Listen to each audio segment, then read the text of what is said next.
Boa noite, amados irmãos. Mais uma vez estamos aqui reunidos para uma noite de aprendizado, preces e bênçãos da Casa Espírita na Luz.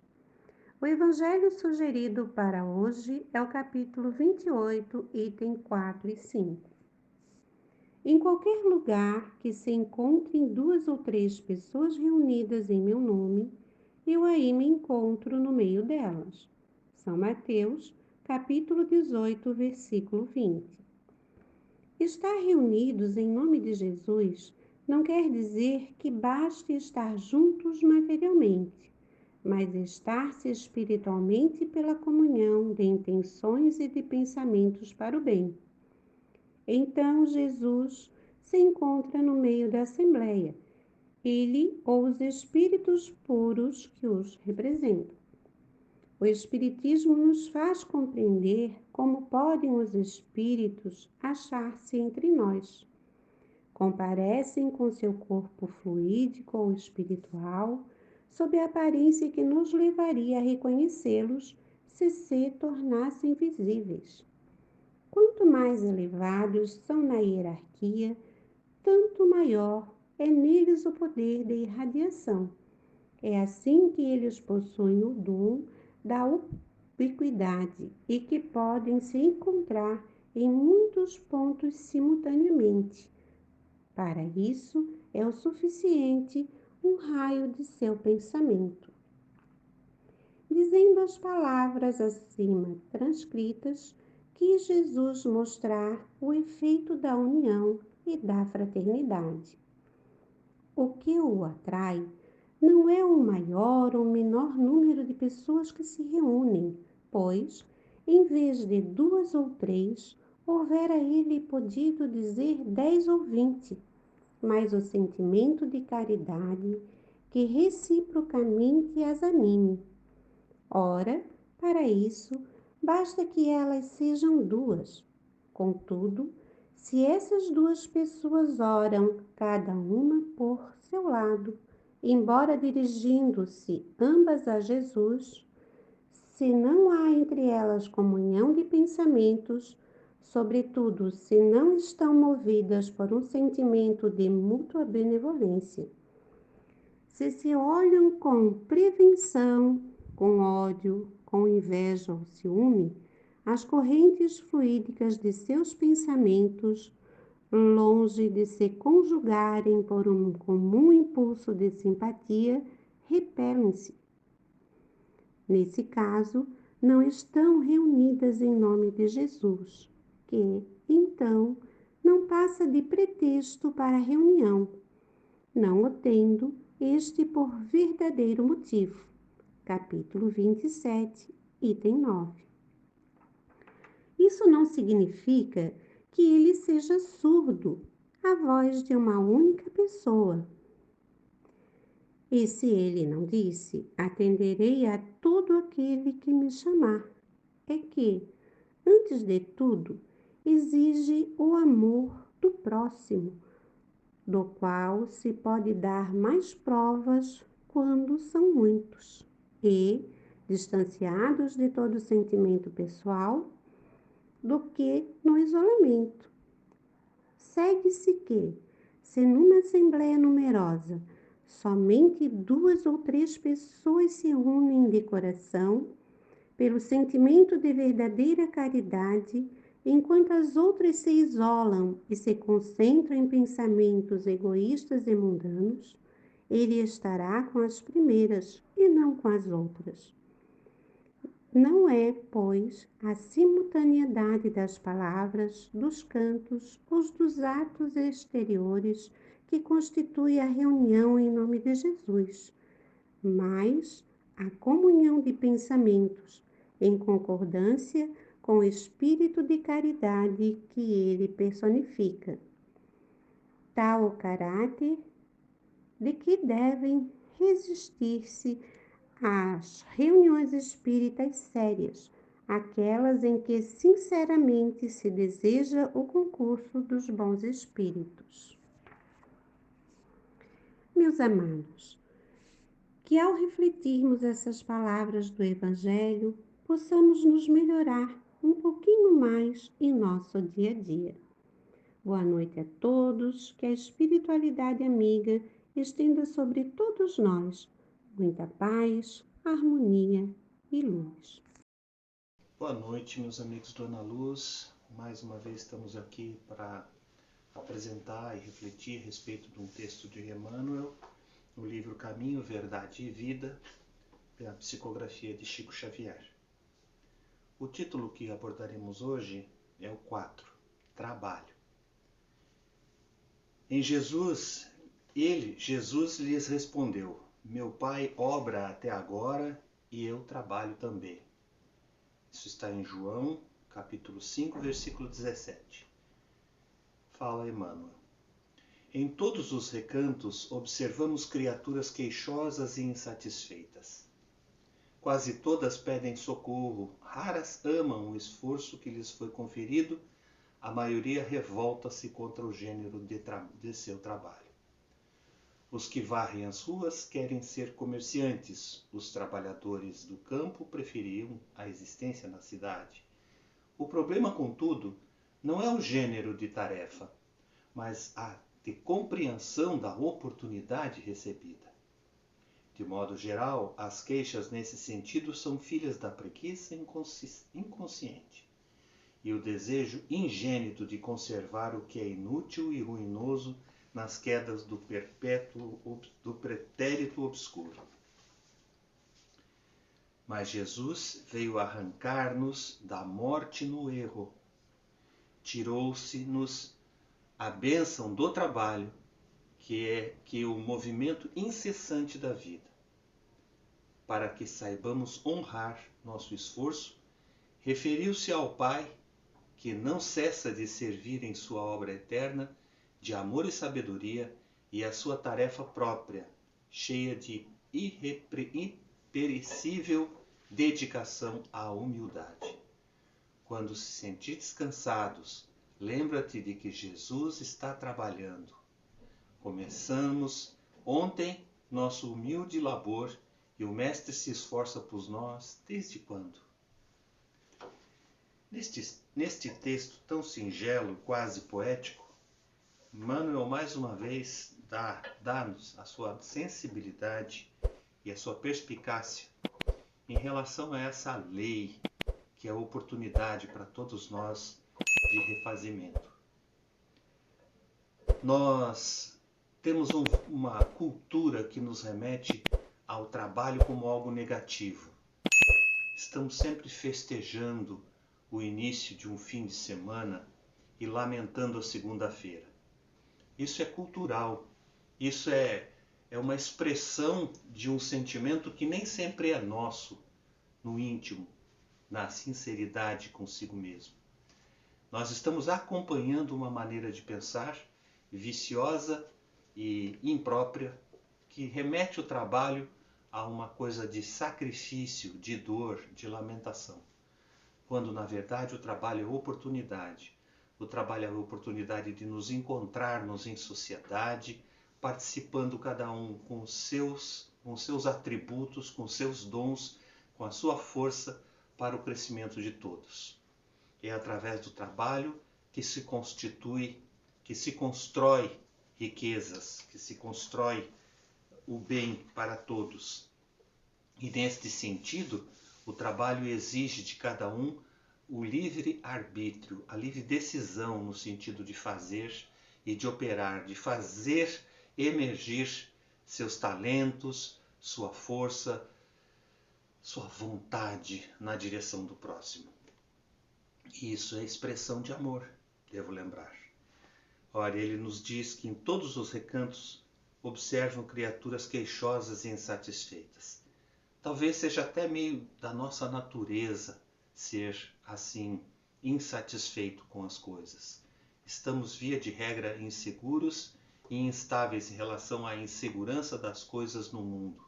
Por isso nos afeiçoamos tanto às rotinas, inclusive do trabalho.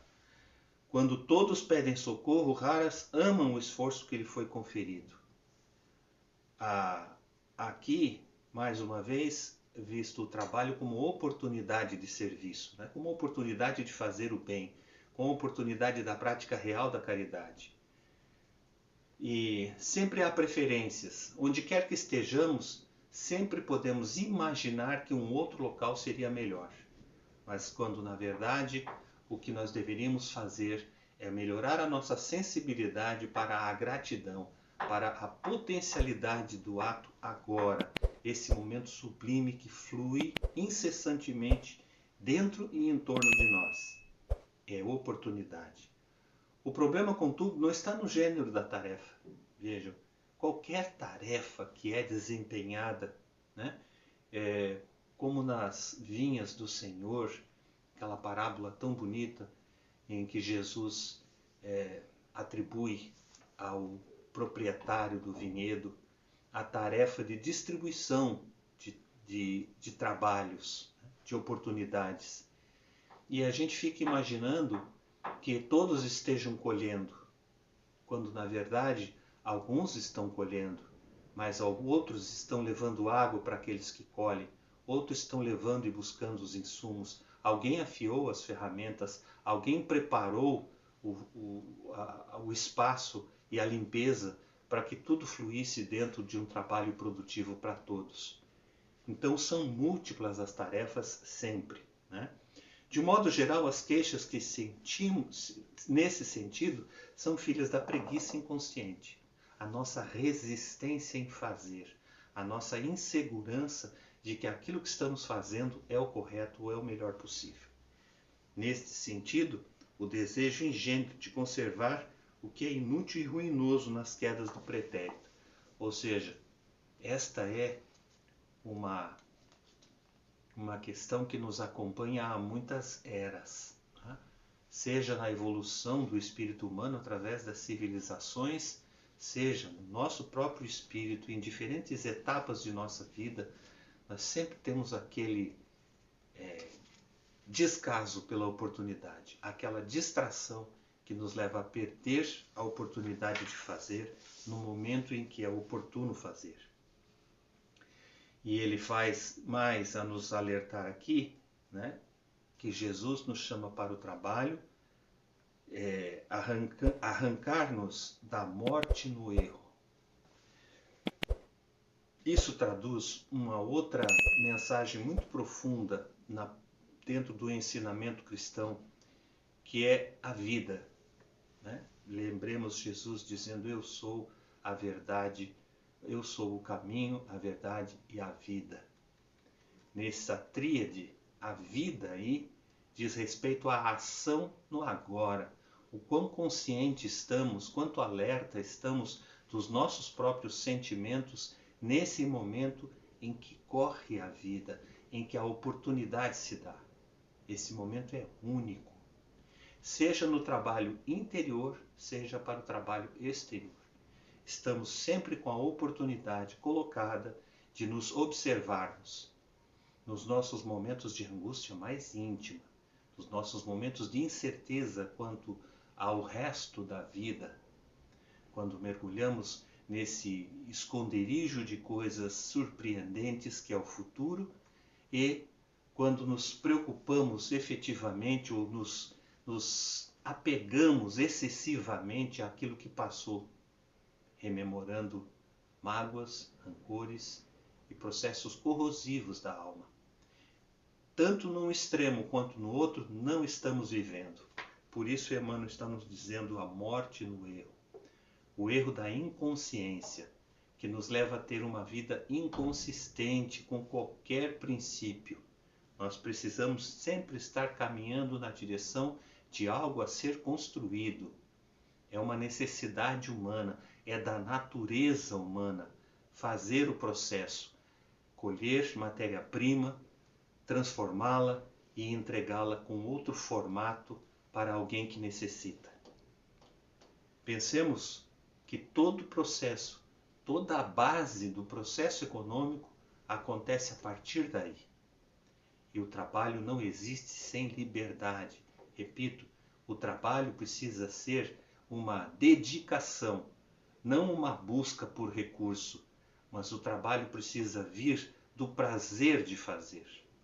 E descobrirmos sim a vida como sendo esse essa maravilhosa oportunidade de fazermos o bem, todo o bem que nos seja possível fazer e que nos leve a um estado de espírito de alegria. Não uma alegria fútil, uma alegria de realização de um prazer efêmero, desses como alimentar-se, dessedentar, mas de prazer mais duradouro e integrado à nossa alma, o prazer do dever cumprido. Neste sentido, Emmanuel ainda acrescente: se sentires cansado, lembra-se de Jesus. Ele não está apenas situando um personagem na história, ele está nos falando de algo vivo, um espírito em luz, um espírito perfeito, coordenador do orbe, que está presente em nossas vidas sempre que o acolhemos em nosso coração. E para isso não é preciso fazer sinais ou distinguir ritos, ou não é preciso, não significa que sejam inúteis. Mas todo o movimento que fizermos sinceramente, entregues à nossa mente com toda a integridade de nosso ser, como ele mesmo recomendou, amar a Deus de toda a nossa força, de todo o nosso espírito, com toda a nossa alma, e ao próximo como a nós mesmos.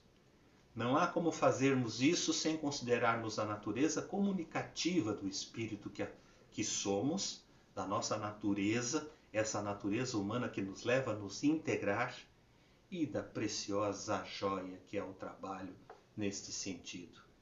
Aqueles que não podem trabalhar, os pais de família que passam necessidade, as mães que precisam cuidar de seus filhos e não têm oportunidade de trabalho. Essa é a verdadeira pobreza. Não é a falta de dinheiro, mas a falta de oportunidade. Vamos levantar a cabeça e, nesse momento tão importante para o nosso Brasil, pensar em colocar pessoas de princípios, pessoas ligadas à verdade, pessoas que sinceramente se entregam à dedicação na causa pública, sem interesses maiores do que esse e buscando o prazer do dever cumprido. Que possamos fazer isso nós mesmos, na hora de fazermos a nossa opção consciente, não por favorecimento pessoal, para buscar vantagem pessoal, mas para buscar um país melhor para todos nós. Pensem no valor do trabalho, que Emmanuel esteja com vocês e esse ensinamento do Cristo more em nossos corações. Luz e paz, e até a próxima oportunidade. Boa noite, meus irmãos. Sejam todos bem-vindos. Que a graça do nosso Pai seja bondosa e generosa com todos vocês nessa noite. Senhor dos mundos, Criador de todas as coisas, venho à tua soberana presença para suplicar ajuda a estes teus filhos que estão sofrendo por doenças do corpo ou da mente, que tu possas interceder, Pai, junto a esses teus filhos, que tu possas, Pai, livrá-los de todas as maldades, de todos os perigos, dos obsessores, dos maus olhados. Dai colo, Pai, a esses filhos que nesse momento estão desamparados, desacreditados da vida. Que a tua bondade infinita recaia sobre cada um deles nessa noite de hoje, sobre os seus familiares, sobre os seus amigos. Dai-nos, Senhor, da tua doce paz, aquela paz que prometestes aos teus discípulos. A minha paz vos deixo, a minha paz vos dou. Eu não vos dou a paz do mundo, eu vos dou a paz de Deus, que o mundo não pode dar. Não se turvem vossos corações, nem se arreceis. Eu estarei convosco até a consumação dos séculos. Glória a Deus nas alturas e paz na terra aos homens de boa vontade. Queridos irmãos, que essa noite para vocês seja cheia de graça, de luz, de amor, de fé e de esperança. Que assim seja.